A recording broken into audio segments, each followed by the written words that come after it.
The Sturgeon-class nuclear attack submarines were among the most influential class of submarines in the history of the modern US Navy. It's a key bridge between the pioneering designs of early nuclear submarines and the highly capable Los Angeles class, the Seawolf class, and the Virginia class boats that would follow. Conceived in the 1960s, the Sturgeon class represented both continuity and innovation. While the US Navy's earlier nuclear attack submarines, such as the Skipjack and Permit classes, had emphasized speed, hull efficiency, and weapons capability, the Sturgeons marked a turning point by prioritizing stealth, acoustic quietening, and sonar integration, elements that would define subsequent American submarine design philosophy. The origins of the Sturgeon class trace back to the Skipjack and Permit classes, themselves successors of the first class of US nuclear submarines, the Skates class. These early nuclear attack boats established the fundamental principles of high-speed, deep-diving, nuclear-powered submarines capable of extended, submerged operations. The Skipjack, for instance, was revolutionary for its teardrop hull form and S5W nuclear reactor, which allowed sustained underwater speed and maneuverability that had no precedent in the US Navy. They have a top speed of 33 knots submerged. Skipjack-class boats were streamlined for submerged velocity and had a small sail to reduce drag. But this limited space for additional sensors or communications mast. The Permit class shifted gear onto weaponry by incorporating the BQQ-2 sonar system, more advanced torpedo fire control, and sub-rock missile capability, enabling longer-range anti-submarine warfare engagements. Permit-class boats began integrating larger sonar systems and better torpedo fire control, but still did not prioritize the suite of passive quietening measures that would become standard with the Sturgeon. Permit achieved the speed of 28 knots, slower than the Skipjacks, but still faster than the later Sturgeon class, while the Skipjack and the Permit delivered excellent propulsion, operational depth, and heavy armament. Their design compromises included only limited attention to stealth and noise reduction, and also limited space for combat systems and electronics. The Sturgeon class, ordered in a total of 37 units between 1963 and 1975, sought to address these limitations while maintaining reasonable speed and the depth of armaments of their predecessors. With hull lengths ranging from approximately 89 to 92 meters, beam of 9.65 meters, and a submerged displacement around 4,700 tons, these submarines were slightly larger than the Permit class, accommodating improvements in habitability, weapon storage, and crucially, intelligence and sensor systems. The lead boat, USS Sturgeon SSN 637, laid down in 1963 and commissioned in 1967, exemplified this evolution. Her extended operations would include intelligence gathering, anti-submarine warfare training, special operations support, and deployment to both the Mediterranean and Arctic regions. Crew accommodations were upgraded in the Sturgeons compared with their predecessors, improving the capacity of the class to sustain long deployments.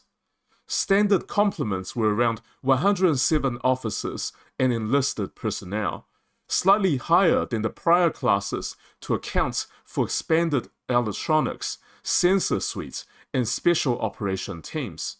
The internal arrangements retained the 5 compartments format established by the Permit class, with bow, operations, reactor, auxiliary machinery, and engine rooms. But the operations compartment was lengthened to accommodate advanced sonar processing equipment and torpedo fire control systems. At the heart of the Sturgeon-class design evolution was the shift from a primary focus on speed and hull efficiency to an emphasis on stealth and acoustic discretion. Whereas the skipjack and early Permit-class boats had aimed to outpace potential adversaries, the Sturgeons recognized that detection was as much a threat as enemy firepower.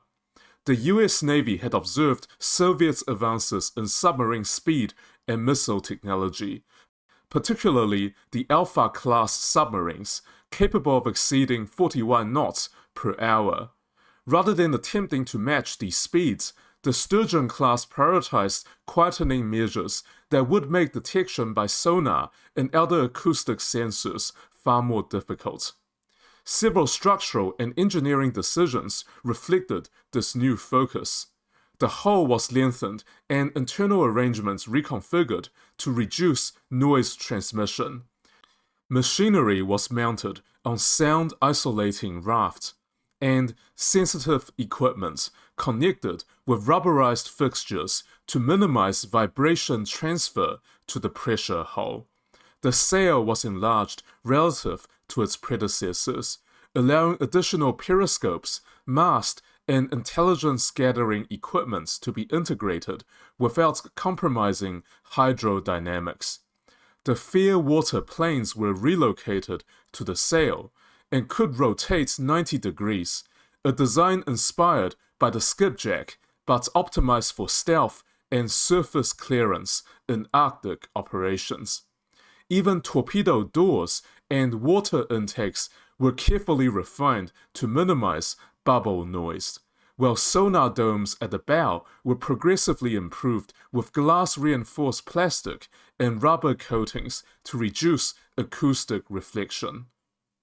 Propulsion modifications also contributed to the stealth imperative. While the Sturgeon class retained the proven S5W pressurized water reactor powering 2 steam turbines through a single shaft, tests were conducted on counter-rotating propellers, and in select vessels such as the USS Narwhal, turboelectric drive systems and natural circulation reactors were trialed. The goal was to reduce cavitation and mechanical noise at common operational speeds. These innovations reflected a recognition that in undersea combat, acoustic discretion was a decisive advantage, often more important than top speed. The Sturgeon class was not the fastest SSN of its era. Maximum submerged speed was only around 26 knots. In the world of nuclear submarines, this is considered pretty slow. The later Seawolf class, for example, has a top speed of 35 knots. But the trade-off for the Sturgeon was a submarine that could operate closer to enemy forces without detection. In contrast to the relaxed speed requirements, the Sturgeon maintained a focus on heavy armament. Torpedo tubes and storage were increased and diversified, providing captains with a broad range of tactical options without compromising stealth. The class's armaments also enabled multi-purpose capability and room for incremental upgrades. The class could employ Mach 37 torpedoes early in their service life, later upgraded to Mach 48 and Advanced Capability or ADCAP torpedoes. Sub-rock missile capability allowed nuclear anti-submarine strikes without revealing the submarine's location, while the addition of Harpoon and Tomahawk missiles expanded long-range strike options. Mines could be deployed from torpedo tubes, enabling area denial operations. The Sturgeon class had 4 torpedo tubes. These were standard for US fast attack submarines of the period, continuing the trend established with the Permit class. The design prioritized a combination of sonar space and internal arrangements over sheer tube count. So the bow housed a large spherical sonar array and the torpedo tubes were placed around it. There was no serious plan to add more than 4 torpedo tubes in the Sturgeon class. The constraints were primarily spatial and tactical. Adding more tubes would have reduced room for sonar equipment, electronics, and torpedo stowage, while complicating the already complex fire control systems. Torpedo weaponry was integrated with advanced digital and analog fire control systems, including the Mach 113 and later Mach 117 consoles, enabling precise targeting while minimizing active sonar emissions. Collectively, the suite of weapons, combined with passive sonar detection, allow commanders to engage targets effectively while remaining undetected. The Sturgeons were thus capable of executing anti-submarine warfare and anti-surface warfare without betraying their positions, a capability that their predecessors like the Skipjack and the Permit could not achieve nearly as well. This emphasis on stealth in the Sturgeon class had profound implications for subsequent U.S. submarine design. The Los Angeles class, commissioned beginning in 1976, was built with the lessons of the Sturgeon in mind. Hydrodynamic efficiency was combined with extensive acoustic dampening, compartmentalization, and improved sonar arrays. The integrated sensor suite of the Sturgeons, including the BQQ-5 bow sonar and TB-29 towed array, demonstrated the value of high-resolution, long-range passive detection. Their long-range sonar systems and towed arrays enabled detection of Soviet submarines and surface vessels well beyond the range of their own torpedoes, providing the U.S. Navy with critical situational awareness. Los Angeles-class boats carried forward these concepts, along with enhanced weapon integration, providing the Navy with a fleet capable of near-invisible operations across the globe. Even later classes, such as the Seawolf and Virginia, reflected the Sturgeon philosophy. Stealth, noise reduction, and multi-mission flexibility were paramount, with raw speed taking a secondary role, even though speed continued to be improved. Stealth improvements were not purely acoustic. The enlarged sail also housed advanced electronic warfare mast, communication arrays, and intelligence-gathering sensors. This multi-layered approach means that the Sturgeon class could detect, classify, and track the radar emission of adversary forces while limiting its own electronic and acoustic emissions. The design philosophy was that by avoiding detection, a submarine could achieve both tactical and strategic advantages without the need to match the speed or firepower of an adversary directly. Special operations support became a hallmark of the class in the 1980s. 6 boats were modified with the dry deck shelters to carry Navy SEALs and swimmer delivery vehicles, expanding the fleet's capability for covert insertions and extractions. These modifications required lengthened hulls, expanded sails, and careful integration of equipment to preserve stealth.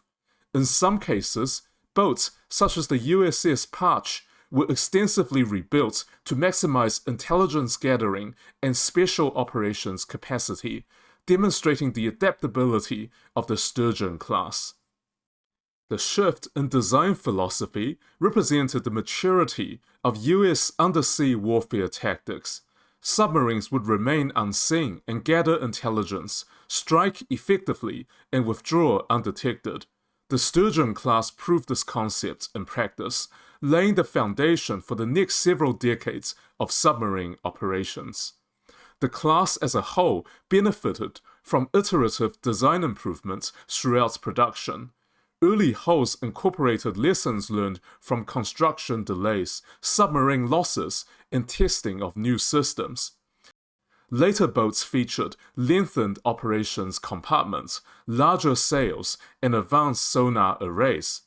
Modifications for quietening, including new propeller designs, hull coatings, and sound isolation, were applied across the class where feasible. Experimental units tested alternative propulsion and noise reduction systems, informing future US submarine design. A couple of examples of upgrades illustrates the iterative design improvements applied to the Sturgeon class. Submarines such as USS Bluefish, SSN 675, and USS Batsfish, SSN 681, received special hull treatments coatings and improved torpedo door designs to reduce flow noise and sonar signature. Combined with sound-isolated internal machinery and vibration dampening, these measures significantly lowered acoustic detectability. Across the class, the quieter 7-bladed propellers replaced the earlier 5-bladed versions. Early boats had 5-bladed bronze propellers, which produced more cavitation and mechanical noise, both of which could betray a submarine's position to enemy sonar. Later hulls were fitted with 7-bladed propellers, spreading thrust across more blades to reduce local pressure differences. This lowered the formation of cavitation bubbles, which not only cut acoustic signatures but also smoothed propulsion, making the sub quieter at high speeds. The Sturgeon class also influenced submarine safety standards. Following the loss of USS Thresher in 1963, the SubSafe program was implemented, and the Sturgeons incorporated rigorous safety protocols, including reinforced hulls, improved ballast and seawater systems, and compartmentalization that enhanced survivability. These standards would carry forward into all subsequent classes, ensuring that the Navy's focus on stealth did not come at the expense of crew safety or operational reliability. Operationally, the Sturgeon-class submarines were versatile workhorses. Their missions included intelligence collection close to adversary shores, anti-submarine warfare, anti-surface warfare, and escorting carrier strike groups. The class also contributed to search and rescue operations, including the search for the missing USS Scorpion in 1968. The lead boat, the USS Sturgeon, exemplifies the versatility of the class. Commissioned in 1967, she underwent extensive training and shakedown cruises, participated in anti-submarine warfare exercises, and supported sonar system evaluations. She earned multiple meritorious unit commendations and a Navy unit commendations for exceptionally meritorious service. Throughout her service, she was deployed to the Caribbean, Mediterranean, and the Arctic regions, tested new sonar systems, and supported the training of aircraft anti-submarine tactics.